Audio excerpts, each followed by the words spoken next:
Brew is one of the first watches that comes to my mind, and it just made total sense that we'd want to collaborate on a project together. We wanted something that was almost like a legacy project.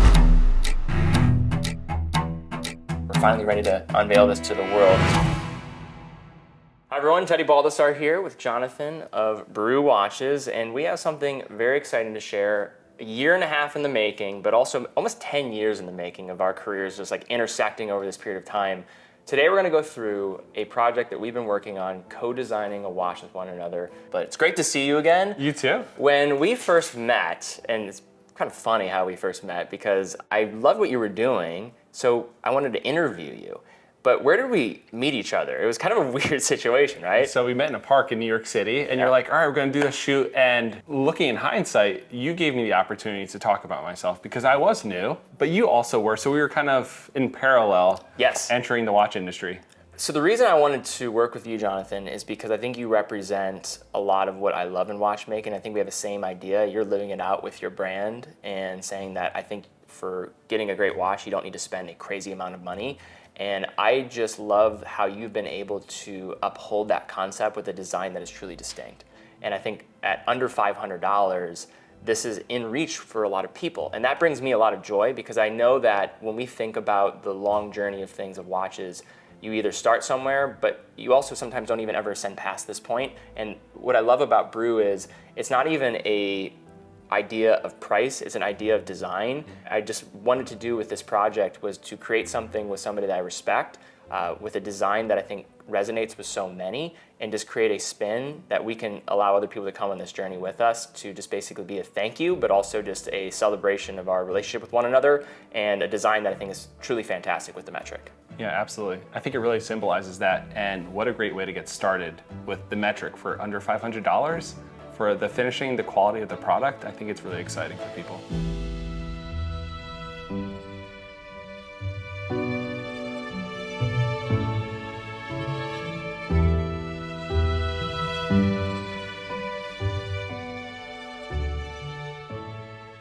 Where did we go and what were those steps of design as we started to conceive this idea? First, I think we jumped into the mood boards. So Yes. we wanted to get the colors right. We wanted the era to speak to the watch correctly. What we agreed on was the silhouette of the metric case, right? We started there, we understood that was gonna be the framework that we wanted to build off of, and then I kind of took a lead on what were the color profiles. So what I was looking at, what I liked was we had a mix of different blue shades. Yeah. I think we went from all the way to midnight blue to almost like these mint color dials. So we have an A through F dial configurations that you kind of worked on together, and we were trying to figure out what was the path that we wanted to go down. But I did like the mint. I liked the light blue with the accent of the orange. So we were really conflicted here, but we ultimately decided to go on B. Now there are probably some people at home is oh no, C and E are so cool, D is cool, I want that. Yeah, and there's a time and place for all these variations. We just wanted something that was understated, formal professional wear, where C and E just didn't fit the look for that. So we took it down that rabbit hole of going that monochromatic way and diffusing the different tones of blue across the dial. And I remember it was always, make the dial darker. How do we make it darker so the contrast of the blue actually comes through? And we even played layouts, right? So we were thinking, do we want to go for the traditional metric layout? Do we want to play with different Miyota movements and go for a bicompax type of layout? Yeah. But I don't know about you, but this just didn't feel right for this design. It felt too standard. This felt like something that already exists in the world, and we weren't creating anything new and special. Yeah, especially if we're going to go for a dark blue colorway. I wanted something that if it's not going to pop the same way with color like the traditional metric, how can we at least do it with the orientation that's going to allow it to separate a bit more? But then the next challenge was, okay, the dial.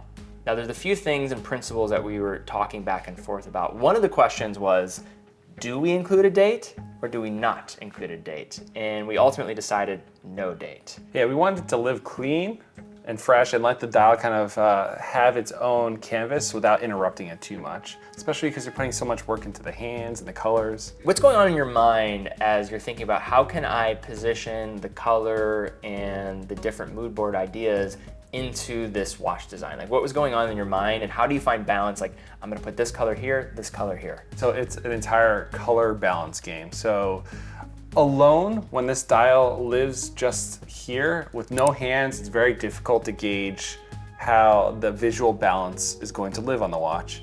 But of course, digitally, and then of course in hand, that's when you get to see how the watch truly breathes. And what I mean by that is, speaking of color and balance, where it's not too stark, it's still wearable for every day. And you can actually have visual clarity with it. So we've been working on this for around 1.5 years now. Yeah. And it's been a fun journey, multiple prototypes. We have the series of different prototypes in front of us that we designed, but let's start with like the initial concept. We were set on the metric, and then the first idea that we came across is like, do we want to do anything with the movement? So we started with the VK68 caliber, so that would give us the layout of the small seconds at the 6 o'clock, and then at the 10 o'clock we'll have the running chronograph counter as well. We liked that design, but then the questions came in, like some of the details. One was like, what was the profile of colors? You've done some blue in the past. I love blue. So we're like, why not do something with that color profile? If you look at your metric, there's a few things that are pretty characteristic. You have the layout of the two registers. There's also just the coloration and what you're seeing there. So the subtle things that we were looking at first were the handset. So we went and had more of like pointed tip type of hand for the hour and the minute. We also changed the design of the second hand. So we went more for like this classic, and if you looked at the mood board, we pulled some of this like that 1970s design with more of this triangular pointed type of second hand without the counterweight that has the lollipop at the end, which I do like that, but I wanted to at least try to differentiate and bring something a little different to the table. And then we extended out the chronograph hand even further to get to the outer track as well. So that was a whole game that we played around with to try to figure that out. Further, we went into the registers. And I feel like this is where we spent the most amount of time. All these different changes, I think there was also this level of trust that, hey, Teddy's handled thousands of watches from all the brands from around the world. If he wants to have pointed hands, there must be a reason for it. I have to say, even that long extended chronograph second hand, I like it so much more. So that was a good call on your part. But extending that as like this nice pointed chronograph hand, having those pointed hour and minute hands just brought it all together as like a cohesive group, which is super important for the hands. To your point now, on that 10 o'clock subdial, yeah, we had so much back and forth on that. It was tough to get the colors right? Because you wanna have this split. When you look at your chronograph, you wanna have quick, clear legibility, but you don't want it to be so striking and jarring that it's just uncomfortable visually on the wrist. I think having it monochromatic and then split, where typically it's just 10-minute segments, and you say, hey John, you know what? 10 minutes is great, but can we focus on shorter periods of time? And remember, the reason why we came to this design style was, okay, let's think about the whole coffee thing, because I think that's so authentic to you. And I think the idea was, what if we came up with some type of scale that was based off of on that register for the different brewing techniques or the timing techniques that you would require for like AeroPress, for Turkish coffee. But when we did that, we recognized that all the coloration, it just wasn't giving us enough separation from the different brews so that you wouldn't be able to actually see like the different colors. But when doing that, we actually discovered something pretty cool, which was like this split 10-minute indication with these two different colors in between that scale, which we deviated away from the coffee theme, but we found something in going down that path that I think is pretty cool and unique. You kind of got like this gradient ring, which is beautiful in its own right. You have all these other brands, but they're too stark. They're beautiful in their own right, but they were just too stark for what we wanted. We wanted to have something that's a little bit more subtle, but still obvious when you take a closer look at the macro on it. So this was the first prototype. Yes. There were some things that we liked about it, but then there were some things that we wanted to change. And I think the main things that we wanted to change was we wanted to test out, let's play around with a different dial backdrop. Let's see like changing the color, how that could affect. Let's also play around with the coloration of the register here at 10 o'clock. And then we also wanted to play with dropping I believe we got rid of the concentric pattern in the registers as well, just to see like, hey, can we have this be domed and recessed? Because that was something I thought would add a little bit more dimension, because I was a little afraid, because this isn't as colorful and vibrant, we need some more dimensionality to the dial itself to create that. Because you have these white counters on this traditional metric that are very bold and they pop. So if you're not going to have that contrast, I think you need something that's going to allow it to have that separation. Right, right. Now, we arrived at this, and I think there were some elements that we weren't fully pleased about, if you remember. Yeah, well, I think the next stage was we need that dial base to be darker, but then along those lines with the subdials, they were just too flat. Really like flat. You said. So there's a point of making it look minimal and clean, and then it's just a point of it just doesn't have that level of detailed quality, because you want to have all these different layers and depths, because that gives a little bit more of thoughtful care of the design. But this just felt so flat and punched out, and we didn't like that. So we also noticed that the colors on the subdial were getting lost with that base. So that was tough, because you're playing with this monochromatic blue. So yeah, one of the split of the numeral, or one of the split of that 10-minute scale matched the dial too much. So we're just like, we have to move away from that. Yeah. So we went from these two prototypes, Jonathan, and the next question was, how can we make the dial darker and do a couple other adjustments? So the next step was just getting a prototype dial made. This is showing more of this midnight type of blue. So we really wanted to, before we made any other adjustments, just get the standard backdrop right. And I think this was where we were like, okay, I think we're moving in the right direction here. And this is really, I could start to see the final watch starting to come closer. Yeah, because the original mood board had all these minty blues from like that 50s era. Yes. So how do we translate that and not lose it? Because we're like, all right, if we want a dark base, keep it blue still, but we need to still have that minty 50s blue throughout the watch. So what we liked about this was, one, the dark blue in the back we felt confident in. Like, this was the dial that we wanted. It's more like this midnight blue. It's cool too how the coffee bean at the 3 o'clock, it's there if you want to discover it. Yep. And then we loved the sunken 6 o'clock register. I think we really enjoyed that, added some dimension with the contrast of the white. It felt a little more distinct for what the design that we were going for. But then the question was, can we do the same thing for the 10 o'clock? It's slightly sunken here, but can we go another step further? And can we adjust this coloration so that the scale, we have one 5-minute scale on that 10 o'clock that we liked, but let's shift around with some of the blues, get something a little more vibrant, lighter tone, so we have more contrast. And then we finally arrived at prototype number 4, this watch. I have to say, you're very specific with all your asks. I think most people would have accepted number 2 and said, the colors are fine, the depth is fine. We saw the concavity on number 3, and you're like, you know what? I see that it's there, I realize it. But Jonathan, I realized we could possibly push a little further. How would that look? And I was like, I'm not even sure if we can, because there are certain tolerances. I think your typical dial is about 0.4 millimeters. I will push, I will ask, let's see what our manufacturing partners can pull out. And I'm so glad you pushed for it, because like the final result, as you said, like that detail makes all the difference. And we were also concerned about, for the 10 o'clock especially, because we're printing so much information on that with the slant or the slope that's happening there. Like, that was a real manufacturing concern when we talked about it. Yeah, because these are tight tolerances. And when you're pad printing, of course, the process is lining it up and staying consistent throughout every production. But the tolerance was like perfect. It laid so nicely in there, and it was very well balanced. And that arrived to our final wash here. So this was something that I think we were very proud of. Immediately when I saw the sample, I'm like, this is it.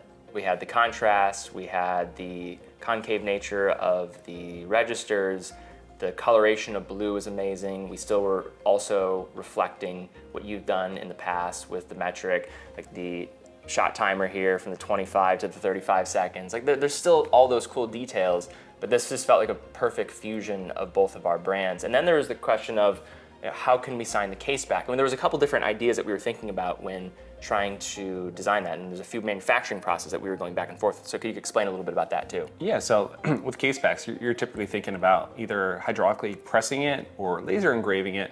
But most importantly is, how do you co-brand two brands at the end of the day in a way that's cohesive, clean, and professional, that we would want to be kind of remembered for in a good way. And it wasn't easy because your brand, your name, your company is something that lives in a very static way. Now merging that with another company, you're not just throwing another X in between the two. It's not just a simple, quick collaboration. This is something very serious. We spent so much time with. We wanted it to live really well together. And so Teddy and Brew was something that we wanted to find the perfect balance of. And when we originally looked at the hydraulic pressed method, we said, this looks good, but the tolerances might not work well, meaning the design we came up with was so tight to have this pressed down, we might lose some of that text. And so we had it laser engraved, and we noticed that we were able to keep it sharp, distinctive, and still finish it nicely with the brushing over it. So it was nice and pronounced.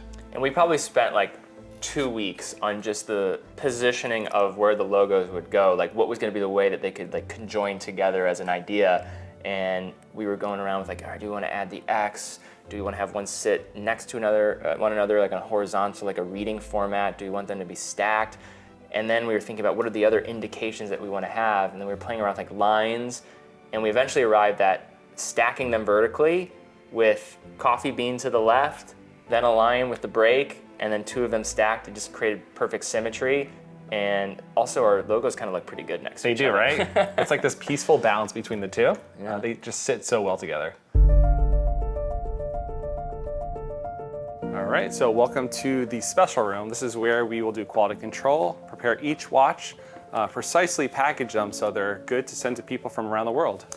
And I'll give you a lot of credit here. You took the lead on the packaging. I mean, you've built up this skill set over the last 10 years of doing this. I love the way that you've put this together, but could you describe a little bit more about what was going on in your mind when you were trying to do a co-design project like this, but also what have you learned over the years and what came into the final creation of this? Yeah, definitely. So first and foremost, we wanted something that's robust and prominently putting our logos right in center, proudly, so a little foreshadowing of what's to come. And I love what you did with this. Second stage of foreshadowing, right? Yes. So we have that monochromatic, beautiful blue watch. So this is a little warranty card. More of an invitation of what's to come. And of course, well, I'll give you the honors, Teddy. All right, here we go, big reveal. And I love even just the way this opens, and this could be used as like a travel case too. So it's not even just this moment where this is gonna be useful to you, but also in the years to come. What do you want someone to feel when they like pull this out the first time? Like what are you trying to create? So I want them to be proud that this is, whether it's a special milestone or whatever significant event that they're purchasing this watch for, that it lives up to the expectation. So I know as a personal watch collector myself, there's a certain level of expectation when you open up that product. And I hope that this exceeds that expectation. So not to overpromise, but all of these details have been thoughtfully curated by yourself and me along the way, so that when they do receive this watch, it's something that they could be happy with in the moment. But as you said, they're gonna keep the box, they're gonna keep the watch. They can look at it now and in the future and still feel just as proud and happy to have it. So Jonathan, thank you so much for having us in. I mean, this was a really cool way to show off this project and for what's next. Now, we're finally ready to unveil this to the world. And the idea around this was we'd make this available on our site, and this would be something that maybe we can continue to collaborate in the future. But this was something we've spent a lot of time on, so we want to allow as many people to enjoy it as possible. Definitely. Well, thank you so much, Teddy. I'm really excited and proud of this project that we put together. Likewise. And yeah, I'm excited for people to start enjoying their watches soon. Thank you for everything, man. Thank you, Teddy.